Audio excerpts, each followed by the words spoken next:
Hello दोस्तों, UK global coaching centre में आपका स्वागत है। आज का जो टॉपिक है करंट अफेयर पार्ट 5 से। इसमें करंट अफेयर से खबरें इसलिए मैं लाता रहता हूँ क्योंकि जो कोई छात्र कोई भी गवर्नमेंट एग्जाम तैयारी करता है तो उसमें करंट अफेयर से संबंधित न्यूज खबरें राष्ट्रीय अंतर्राष्ट्रीय मतलब नेशनल इंटरनेशनल के न्यूज संबंधित पेपर में पूछता रहता है, इसलिए हम करंट अफेयर के न्यूज लाते रहते हैं। ठीक है, तो आज का जो इसमें लाए हैं, इजराइल ने पहला वाला क्वेश्चन कुल 12 क्वेश्चन डाले हैं। इसमें सबसे पहला है, इजराइल ने किस देश के ऊपर सफेद फास्फोरस का इस्तेमाल किया? ठीक है, तो वह देश है लेबनान। तो सफेद फास्फोरस एक रासायनिक केमिकल जिसे हथियार कहते हैं, तो इजराइल ने एक केमिकल रासायनिक हथियार के रूप में इस्तेमाल करता है। इसमें क्या होता है, जब किसी देश के ऊपर यह छिड़काव करा जाता है या मारा जाता है तो वहां पे जहां जिसके ऊपर पड़ता है चमड़ी सहित हड्डी सहित गला देता है। ठीक है, ये बहुत खतरनाक केमिकल हथियार होता है। इजराइल ने लेबनान के ऊपर गिराया था। ठीक है, अगला वाला जो टॉपिक है, काली बारिश की वर्षा किस देश में हुई? तो काली बारिश की वर्षा किस देश में हुई?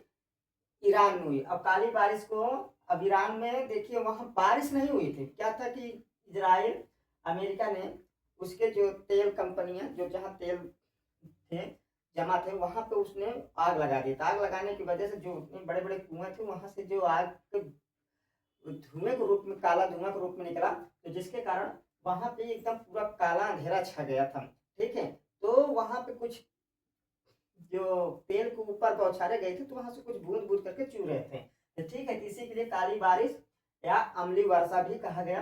तो काली बारिश की वर्षा किस देश में हुई? ईरान में, जहाँ पे वहां पे परमाणु बम मतलब मिसाइल दागने के उसके कुएं पे, तो जिसके कारण वहां पे ईरान के राजधानी तेहरान में अब लेबनान की राजधानी बेरूत है दोस्तों। ठीक है, ईरान की जो सुप्रीम लीडर किसे बनाया गया? मुस्तफा खमेनेई को।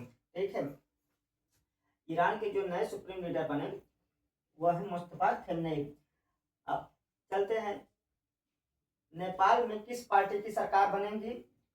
नेपाल में किस पार्टी की सरकार बनेगी? राष्ट्रीय स्वतंत्र पार्टी आरएसपी की। ठीक है, जो बालन साहब की राष्ट्र मतलब जो बालन साहब की पार्टी जो नया एक नई पार्टी बनाए, तो उन्होंने जो वहां पे जनजी हड़ताल करने के बाद जो नेपाल में जनजी लोग स्ट्राइक किए हड़ताल किए थे और जिसके कारण वहां की गवर्नमेंट गिर गई थी, तो फिर इसके बाद वहां चुनाव हुआ। तो चुनाव होने के बाद नेपाल में जो एक नई पार्टी उभर के आई, नई पार्टी, उस पार्टी का नाम राष्ट्रीय स्वतंत्र पार्टी, जिसके लीडर हैं बालन शाह। तो वही बालन शाह ही समझ लीजिए वहां प्रधानमंत्री बनेंगे। फिर अगला वाला टॉपिक है, भारत और जापान के बीच कौन सा सैन्य अभ्यास आयोजित हुआ?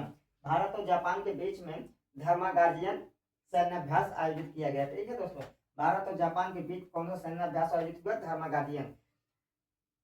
सुप्रीम कोर्ट ने भारत के इतिहास में पहली बार किसे इच्छा मृत्यु की अनुमति दी? इस समय सबसे ज्यादा जो समाचार का जो चर्चा है, न्यूज है, खबरें हैं, सुप्रीम कोर्ट ने भारत के इतिहास में पहली बार किसे इच्छा मृत्यु को अनुमति दी गई? वह हरीश राणा थे, जो उत्तर प्रदेश के गाजियाबाद के जिले के रहने वाला, चंडीगढ़ पंजाब चंडीगढ़ यूनिवर्सिटी में पढ़ाई करता था। तो किसी घर आए थे तो 4 मंजिला के ऊपर से छत से गिरने की वजह से तो चोटिल हो गए थे। तो क्या था कि हॉस्पिटल में एडमिट थे, तो 13 साल तक एडमिट होने के कारण कुछ शरीर में कोई परिवर्तन मिल नहीं रहा। तो घर वाले उनके जितने मम्मी पापा थे जितना भी हो सका हेल्प सपोर्ट किए, आज मन से एकदम टूट चुके थे। जब डॉक्टर भी उतना उसका इम्प्रूव नहीं कर पा रहे थे, जवाब का मतलब उसके पास इलाज का कोई तोड़ नहीं मिल पा रहा था, तो घर वाले हाथ मान के सुप्रीम कोर्ट से दरख्वास्त डाले कि हमारे बच्चे को इच्छा मृत्यु दे दी, क्योंकि अब डॉक्टर भी इसके मतलब नहीं ठीक कर पा रहे हैं। तो हाँ, सुप्रीम कोर्ट ने कुछ अधिकारियों को भेजे, देखे ताकि परखे, तब फिर इसके बाद भारत में पहली बार इच्छा मृत्यु की अनुमति दी, जिसे उनका नाम है हरीश राणा। ठीक है दोस्तों, हरीश राणा इच्छा मृत्यु, ये भारत के इतिहास में सुप्रीम कोर्ट के द्वारा दिया गया पहला व्यक्ति बने हरीश राणा। ठीक है, सुप्रीम कोर्ट ने भारत के इतिहास में इस समय वो हरीश राणा नहीं रहे दुनिया में। बीसीसीआई का क्रिकेट ऑफ द बीसीसीआई द्वारा दिया गया क्रिकेट ऑफ द ईयर किसे चुना गया? शुभमन गिल को। ठीक है, बीसीसीआई का क्रिकेट ऑफ द ईयर किसे चुना गया? शुभमन गिल को। अब आगे चलते हैं। जीवन उपलब्धि और कर्नल सीके नायडू किसे सम्मानित किया गया? राहुल द्रविड़ को। ठीक है, जीवन उपलब्धि और कर्नल सीके नायडू से किसे सम्मानित किया? राहुल द्रविड़ का।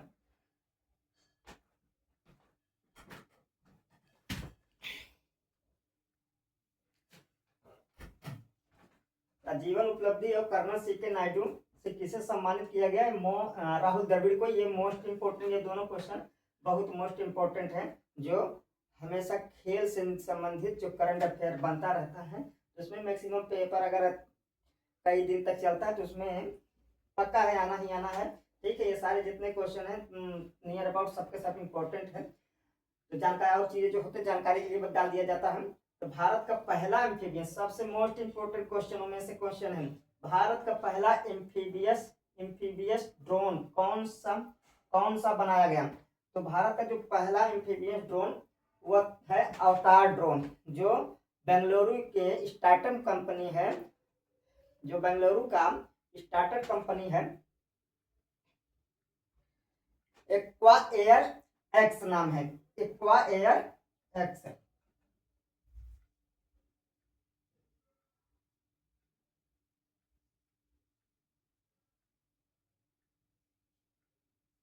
एक कंपनी का नाम है दोस्तों। अवतार ड्रोन है जो भारत का पहला एम्फीबियस ड्रोन कौन सा बनाया गया? जो भारत का पहला एम्फीबियस ड्रोन अवतार ड्रोन, जो बेंगलुरु का स्टार्टअप कंपनी है, उस कंपनी का नाम एक्वा एयर एक्स नाम है। ठीक है, तो पूछेगा अगर मान लिया अवतार ड्रोन कौन सी कंपनी बनाया? एक्वा एयर एक्स कंपनी ने बनाया था, जो भारत का बेंगलुरु स्टार्टअप कंपनी है। ठीक है, तो ये जो ड्रोन है भारत के हवा में और पानी के अंदर भी ये चल सकता है। ठीक है, उसमें चिली के नए राष्ट्रपति कौन बना? चिली के देखिए राष्ट्रपति प्रधानमंत्री हर देश में बदलते रहते, लेकिन पहली बार जो नए राष्ट्रपति बने वो है जोस एंटोनियो कास्टा। ठीक है, जिसकी राजधानी सैंटियागो है। ये दक्षिण अमेरिका का देश है।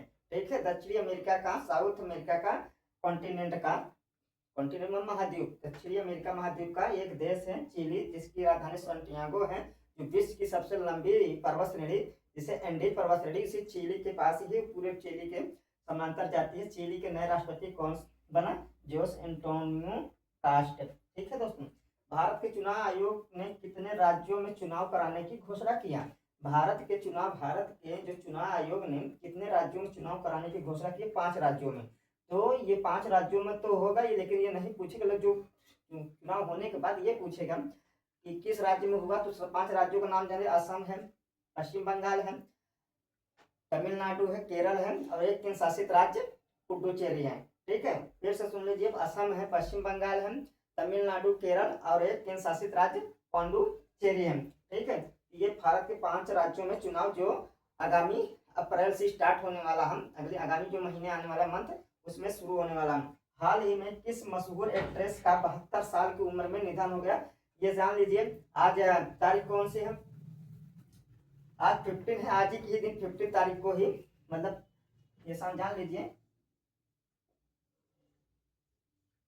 इसी तारीख के आज ही है, हाल ही में किस मशहूर एक्ट्रेस का 72 साल की उम्र में निधन होगा? मधु मल्होत्रा, जो फेमस एक्ट्रेस थी, पुराने समय में बनाती थी मूवी, जो भी ठीक देती थी, इनका आज निधन हो गया। तो पूछेगा, डायरेक्ट पेपर है, किसी कहीं से कुछ भी पूछ सकता है, इसको इग्नोर करना मतलब अपने आप को बेवकूफ़ी होगा, अपने आप का बहुत बड़ी गलती होगा। ठीक है, तो पेपर है बॉलीवुड से, यहाँ से हॉलीवुड से इनाम, बॉलीवुड में मिलने वाली जो पिक्चर है उससे कौन कौन से इनाम मिलते हैं, सारी चीजें पूछा जाता है। तो भाई बॉलीवुड की हीरोइन थी, हाल ही में किस मशहूर एक्ट्रेस का 72 साल की उम्र में निधन हो गया।